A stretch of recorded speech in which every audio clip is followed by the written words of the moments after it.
কতদিন পর যাব গ্রামের বাড়িতে। অফিসে কাজের চাপে কোথাও বেরোতে পারি না। আজ কতদিন পর ছুটি পেলাম, এই সুযোগে গ্রামের বাড়িতে যাওয়া হচ্ছে।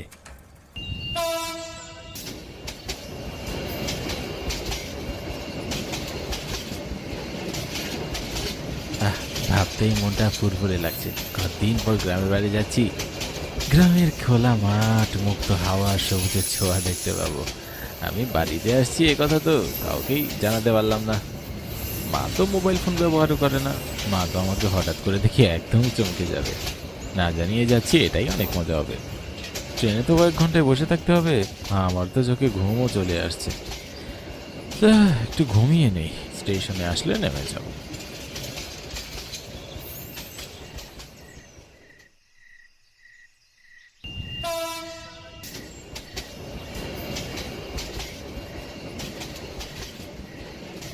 ট্রেন থেকে নামলাম। এখন তো কোনো ভ্যান রিক্সা কিছুই দেখছি না। মনে তো হচ্ছে হেঁটেই যেতে হবে।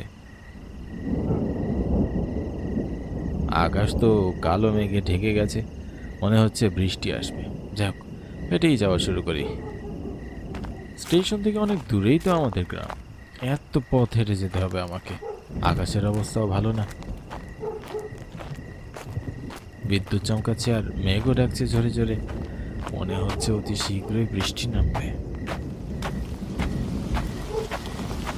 এ বাবা, এবার তো অনেক জোরে বৃষ্টি আসলো। আশেপাশে তো কোনো ঘর বাড়িও দেখতে পাচ্ছি না। এই যে একটু উঠে দাঁড়াবো এরকমও কিছু দেখছি না। শুধু কি বৃষ্টি আর বৃষ্টি রে ভাই। জোরে জোরে মেঘ ডাকছে, আর ঝড়ে মনে হচ্ছে আমাকে উড়িয়ে নিয়ে যাবে। ওই গাছের নিচে এক লোক দাঁড়িয়ে আছে না ছাতা নিয়ে, ওই লোকের কাছেই বরং যাই।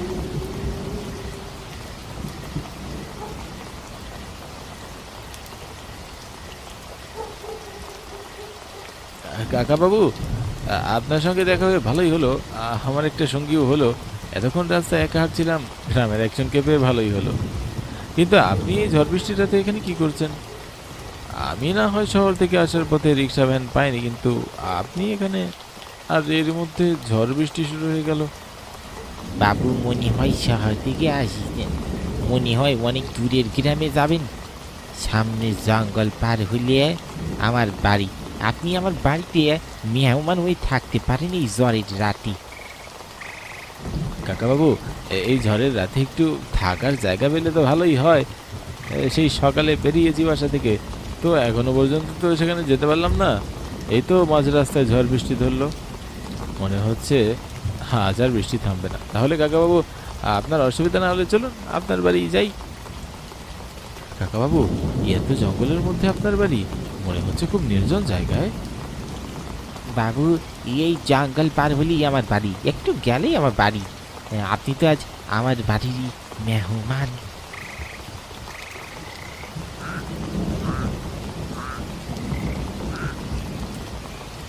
এই যে বাবু, এটাই আমার বাড়ি।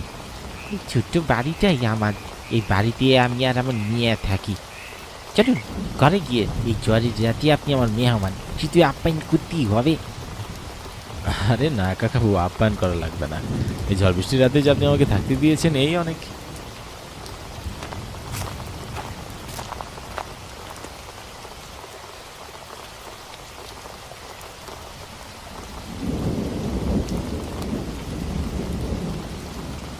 হে ভগবান, এ তো মনে হচ্ছে পুরী। এই জঙ্গলের মধ্যে এই নির্জন বাড়িতে এত সুন্দর একটা মেয়ে থাকে। এ তো না যেন পুরী। এত সুন্দর মেয়ে তো আমি কখনো দেখিনি। আমি তো চোখই সরাতে পারছি না। এ ড্যাব ড্যাব করে কি দেখছেন? ভয় পেয়েছেন নাকি? এ কি সব বলছেন আপনারা? আর আপনাদের কি কি ভয়ানক চেহারা! আমি আমি ঝড় বৃষ্টির মধ্যে বাড়ি চলে যেতে পারবো। আমি চলে যেতে চাই। এখানে যে মেহমান একবার আসে, সে তো ফিরে যেতে পারি না। তুইও ফিরতে পারবি না। তুই তো আমাদের মেহমান। এখন আমরা তোর আপ্যায়ন করবো। না, না, আমাকে বেরো না, ছেড়ে দাও।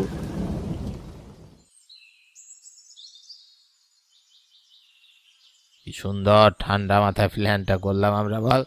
ছেলেটা এসে ওর কথা জিজ্ঞেস করলে বলবে তাকে গ্রামে খুঁজে পাওয়া যায়নি।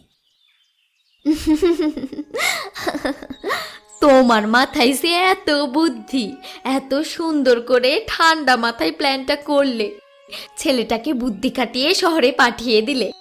ছেলেটাও কিছু জানলো না, গ্রামবাসীরাও কিছু জানলো না। তুমি কি আর এমনি এমনি জমিদার? আমি ওদেরকে গ্রাম ছেড়ে দূরে চলে যেতে বলেছিলাম, একদমই কথা শুনলো না। আমার পথের কাটা হবে আর আমি তাকে সরিয়ে দেওয়া না, এত হতে পারে না। আমি অমন লোক না। তাপসের এক সপ্তাহের মধ্যে বাড়ি আসার কথা। তাপস বাড়িতে এলে ওকে যেন কিচ্ছু না বলা হয়। আমার তো মনে হয় ও বাড়ি ফিরেই ও মেয়ের কথা জিজ্ঞেস করবে। আমি কি বলবো ওকে? তুমি বলবে এখন একটা ছেলের সাথে পালিয়ে গেছে, খুঁজে পাওয়া যায়নি। শুনেছি কয়েকদিনের মধ্যেই গ্রামে আসবে। ও কি গ্রামে এসে আমাদেরকে চিনতে পারবে? কেন চিনতে পারবে না সুমিত? তুই তাপসকে চিনিস না? তাপস জমিদারের ছেলে হলেও আমাদের সাথে অনেক বন্ধুর মানুষ চলাফেরা করে। ঠিক আছে, ও বাড়ি ফেরার আগে আমাদের কাছেই আসবে। এরকম ঠিক কথাই বলেছি। তাপসকে দেখলে বোঝাই যায় না ও জমিদারের ছেলে। ও সবার সাথে মিলেমিশে থাকে, ওর মধ্যে কোনো অহংকার নেই। সেটা তো আমিও জানি, ওর মতো বন্ধু পাওয়া ভাগ্যের ব্যাপার। কিন্তু এতদিন শহরে থাকার পর ও কি আর আগের মতোই থাকবে?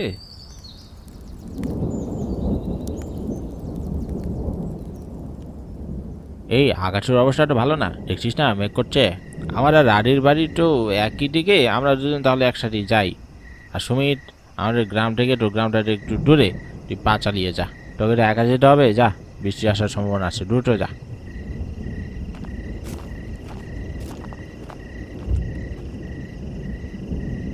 সন্ধ্যা করিয়ে তো রাত নেমে এলো, তার মধ্যে আবার কালো মেঘে ঢেকে গেছে আকাশটা। কখন জানি ঝড় উঠবে। ভগবান, ঝড়ের আগে যেন বাড়িতে পৌঁছাতে পারি। জঙ্গলের রাস্তা দিয়ে আবার বাড়িতে ফিরতে হচ্ছে। এই রাস্তায় তেমন একটা ঘর বাড়িও নেই যে ঝড় আসলে একটু আশ্রয় নেব। একটু তাড়াতাড়ি পা চালাই ভাই।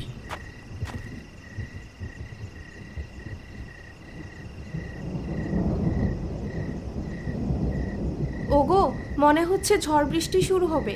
দেখছো না আকাশ কেমন জানি কালো হয়ে গেছে? ছেলেটা তো এখনো ফিরলো না। কোথায় যে গেল ছেলেটা? তোমার ছেলে তো এখন বড় হয়ে গেছে, হয়তো দেখো গিয়ে চায়ের দোকানে বসে বন্ধুদের সাথে আড্ডা দিচ্ছে।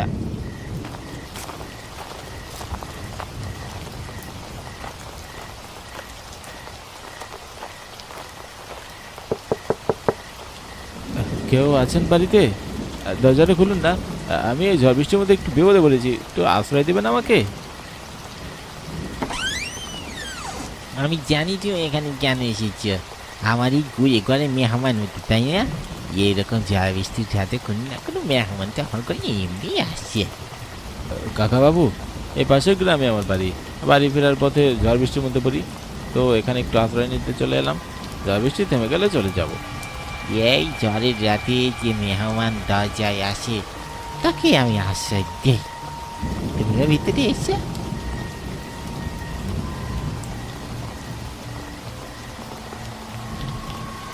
এই কুড়ে ঘরে এত সুন্দর একটা মেয়ে।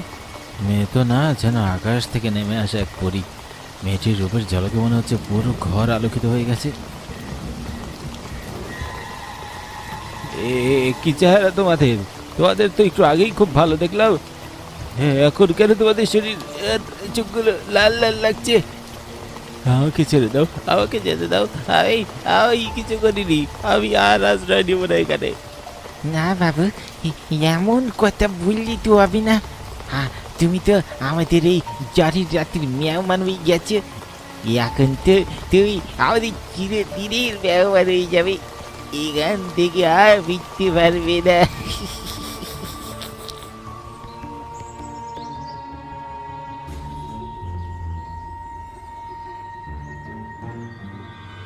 এই ছেলেটা তো কাল সন্ধ্যায় আমার দোকানে চা খেতে এসেছিল। ওরা 3 বন্ধু বসেছিল আমার দোকানে। এত সুমিত, পাশের গ্রামে ওর বাড়ি, বাবা মায়ের একমাত্র ছেলে। কি করে যে ছেলেটা মারা গেল, কাল সন্ধ্যায় আকাশ কালো মেঘে ঢেকে যাওয়া দেখে ও আমার দোকান থেকে উঠে যে যা বাড়িতে যাওয়ার জন্য উঠে। মনে হয় কাল বাড়ি ফেরার পথেই এখানে কিছু একটা হয়ে গেছে ওর সাথে। ওর বাড়িতে আমি গিয়ে খবরটা দেই তাহলে।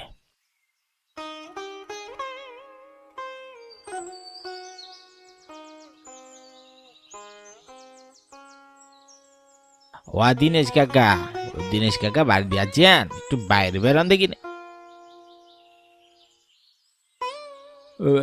জগৎ, তুমি এত সকাল সকাল কি খবর? আমার ছেলে কি তোমার দোকানে বাকি সদাই নিয়েছে নাকি? আর না, সেরকম কিছু না। আপনার ছেলে কি ঘরে আছে? না তো, কাল তো ঘরে আসেনি, মনে হয় কোনো বন্ধুর বাড়িতে আছে, ঝড় বৃষ্টি থেকে বাড়ি ফিরেনি। কাকা, আপনার ছেলে আর কোনোদিন ফিরবে না। আমাদের গ্রামের রাস্তায় জঙ্গলের পাশে আপনার ছেলের লাশ পাওয়া গেছে। না জগা, এ হতে পারে না, ভগবান এত শাস্তি আমাকে দিতে পারে না। ও খিদ্দি সূর্য কি হয়েছে?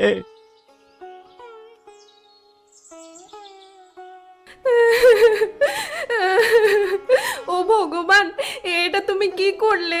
ও তো আমার একমাত্র সন্তান। আমার চার কুলে আমার সন্তান ছাড়া আর কেউ নেই। ছোটবেলায় বাবা মাকে হারিয়েছি, এখন আমার আগে আমার ছেলেকে তুমি নিয়ে নিলে ভগবান। এ কেমন শাস্তি দিলে আমাকে?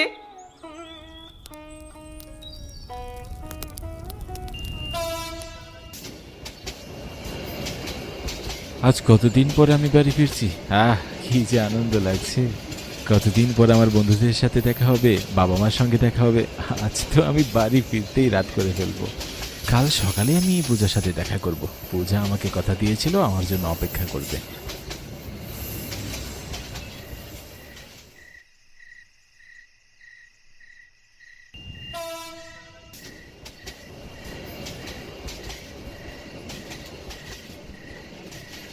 চারিদিকে এত অন্ধকার, আশেপাশে একটা ভ্যান রিক্সা কিচ্ছু নেই। আমাকে তো হেঁটে হেঁটেই যেতে হবে মনে হচ্ছে। বৃষ্টি এলে কেমন করে বাড়ি ফিরবো? স্টেশন থেকে তো বাড়ি বেশ দূরে।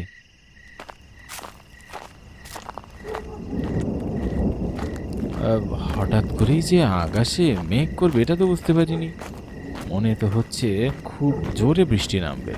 এখন আমি কি করি? আর বাড়িতেও তো জানাইনি যে আমি আসবো। কদিন আগে শুধু বলেছিলাম 1 সপ্তাহের মধ্যে বাড়ি ফিরতে পারি। বাবাকে যদি বলতাম আজ বাড়ি ফিরবো, তাহলে বাবা আগে থেকে লোক পাঠিয়ে রাখতো। আমার এরকম আর সমস্যায় পড়তে হতো না। কি যে করি? চারদিকে আমার শিয়ালের ডাকও শোনা যাচ্ছে। বাবু, এই ঝড় বৃষ্টির রাতে আপনি কোথায় যাবেন? খুব জোরে ঝড় বৃষ্টি আসবে, আপনি কি দূরে কোথাও যাবেন? হ্যাঁ কাকা বাবু, এখান থেকে 2 গ্রাম পরে আমার বাড়ি। জমিদার বাড়ির ছেলে আমি। কাকা বাবু, আপনি কোথায় যাবেন? আপনার বাড়ি কি এখানে? হ্যাঁ বাবু, আমার বাড়ি এই জঙ্গলের পাশে। আপনি চাইলেই 1 রাত আমার বাড়ি মেহমানে থাকতে পারেন। না না, ঠিক আছে, আমি বাড়ি চলে যেতে পারবো। কাকা বাবু, মনে হয় আপনার বাড়িতে আশ্রয় নিতে হবে। তাহলে চলুন আপনার সঙ্গে আপনার বাড়িতে যাওয়া যাক। ঠিক আছে বাবু, চলুন।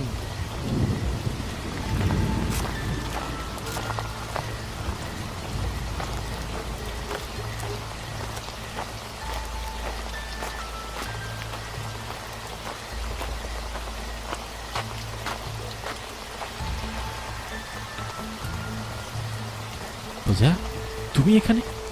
তুমি এখানে কি করছো? আর চাদর মুড়ি দিয়ে এই লোকটাকে? কি তোমাদের এই অবস্থা হলো কি করে? চোখ দিয়ে রক্ত পড়ছে, পুরো শরীর রক্তে ঢাকা। এতদিন পর কি হয়েছে আমাদের? এ কথা জানতে এসেছো এখানে, নাকি তুমিও এই ঝড়ের রাতের মেহমান হয়ে এসেছো? তাহলে তুমি আমার সঙ্গে এই ঝড়ের রাতের মেহমান হয়ে থেকে যাও। তোমার বাবা তো এই দুনিয়ায় আমাদের মিল হতে দিল না, কিন্তু এই আত্মার জগতে আমরা এক হয়ে ঘুরবো। সাথে যাকে পাবো তাকেই মেহমান বানিয়ে নেব। প্লিজ, তোমরা আমার সঙ্গে হেয়ালি করো না। আত্মা কি এসব কি বলছো? আমি তো কিছুই বুঝতে পারছি না। তোমাদের এই অবস্থা কেমন করে হলো আমাকে বলো। এখন তো তোর আমাদের মতো অবস্থা হবে নি। মানে আপনাদের বন্ধু অবস্থা হবে মানে? আমরা তো আজ তোকে এখানেই শেষ করে ফেলবো। তোর বাবার বাংশ নির্বাংশ করে দেব। তোর বাবা যা করেছে আমাদের সাথে তার প্রতিশোধ নেব। আমাকে মেরেই যদি আপনাদের আত্মা মুক্তি পায়, তাহলে আমাকে মেরে ফেলুন। কিন্তু আমাকে মরার আগে বলতে হবে আপনাদের সাথে কি হয়েছিল। আমি শহর থেকে কত আশা নিয়ে আসলাম যে পূজার সাথে দেখা করব, আর কিছুদিনের মধ্যে বিয়ে করবো পূজাকে। পূজার সঙ্গে আমার দেখা হলো, কিন্তু এই অবস্থায়। তুমি জানতে চাও আমার সঙ্গে কি হয়েছে? তুমি শুনে কি করবে? আমাদের অন্যায়ের প্রতিবাদ করতে পারবে তুমি? তোমাদের সঙ্গে যে অন্যায় করেছে সে কথা বলো, আমি তার প্রতিবাদ করব। তাহলে শোনো। বাবা, দেখছো কেমন ঝড় বৃষ্টি শুরু হয়েছে? আর কি জোরে জোরে মেঘ ডাকছে, মনে হচ্ছে কান ফেটে যাবে। আমার খুব ভয় করছে বাবা। ইয়ারে মা, বৈশাখ মাস পড়েছে তো, বৃষ্টিতে একটু হবেই। কে দরজায় কে টকটক করছে? কাকা বাবু, ওই ঝড় বৃষ্টির রাতে আপনার একজন মেহমান আপনার দরজায় দাঁড়িয়েছে, দয়া করে দরজাটা খুলুন। এই ঝড় বৃষ্টিতে আমি খুব বিপদে পড়েছি, আপনি কি আমাকে একটু আশ্রয় দেবেন? বাবা, সত্যিই তো বাইরে খুব ঝড় বৃষ্টি হচ্ছে। লোকটা মনে হয় সত্যিই বিপদে পড়েছে। তুমি একটু আশ্রয় দাও ওনাকে।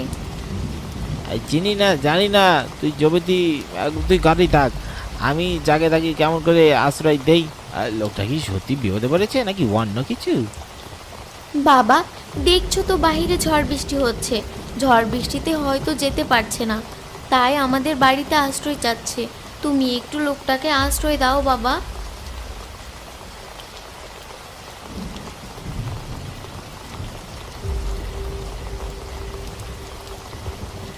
কে তোমরা? বিপদে পড়েছি বলে আমাকে বিপদে ফেলেছ? কে তোমরা? বেরিয়ে যাও বলছি, নাহলে কিন্তু ভালো হবে না।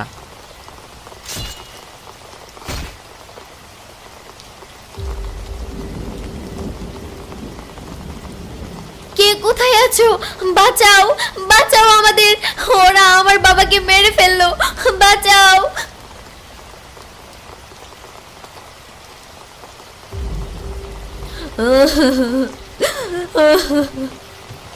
সেই দিন রাতে তোমার বাবার পাঠানো ওই 4 জন লোক মিলে আমাকে নির্যাতন করে, তারপর আমাকে ছুরি দিয়ে আঘাত করে, আর আমিও সেখানেই মারা যাই। বাবাকে আর আমাকে ওই ঝড় বৃষ্টির রাতে তারা এখানে নিয়ে আসে আর মাটির নিচে পুঁতে দিয়ে চলে যায়।